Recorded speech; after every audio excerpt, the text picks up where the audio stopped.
He's known as the Spider-Man of Burke Museum at UW, and he's our spider expert today. Rod Crawford, spider curator. Welcome to Spirit 105.3, and thank you for your time. You're welcome. One of the things that I think is fantastic about you is that you're a spider mythbuster.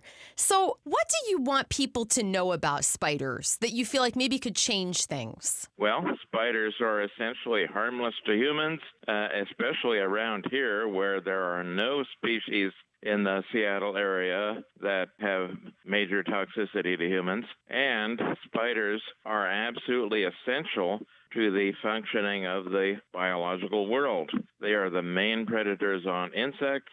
Without spiders preying on insects, we would have a situation like a plague of locusts multiplied by 10,000 times. Wow. I honestly didn't know that. I'm fascinated by this stuff. Now, I know it's what I like to call spider season here in the Northwest. Rod, what do you do if you find a spider in your house? And some of them can be pretty big right now. Yes, well, the biggest ones are the giant house spiders. And giant house spiders are house spiders. They're called that for a reason. They live inside man-made structures or under them or in some sort of man-made shelter 365 days a year. They do not live in your yard. They do not live in your garden. They do not live in the woods. So if you find a giant house spider in your house, if you can't stand it, you can kill it, but there's no point putting it outside. It was never outside in its life, and it won't survive there. So interesting. Now, what are the benefits if we do let it live free? Maybe not in our bedroom. I don't know if I can handle that. But what are the benefits? Well, in order for a spider to get that big, it has to have eaten a lot of bugs.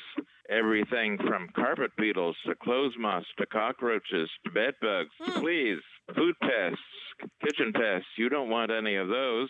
And the spider does you no harm at all, in spite of all the myths about spider bites, which never happen. Yeah, I was reading that's one of the myths that you bust, right? Probably the most widespread and certainly the most harmful myth about spiders regards spider bites.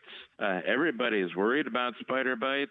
Everybody thinks they or their friends get spider bites all the time. In reality, spider bites are such rare events that a guy like me, who has handled tens of thousands of live spiders, has only been bitten 3 times in my entire life. Wow. All of them with only trivial effects.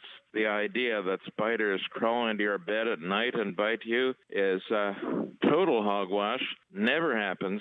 If you see a spider on you and then get some kind of a skin effect, you might suspect a spider bite. If you never saw a spider, you do not have a spider bite. Period. End of story. Yeah. I feel like I'm in class today, Spiders 101, and I'm sure there are some kids listening who are leaning in extra hard because they think spiders are cool. I've gone to schools many times and given kids programs about spiders, and I also go on field trips to remote places that have never been sampled for spiders before and collect spiders for the Burke Museum Spider Collection. That is amazing. Well, Rod, you're just a treasure. Rod Crawford from the Burke Museum in Seattle, thank you so much for being with us on Spirit 105.3. Not a problem. Anytime.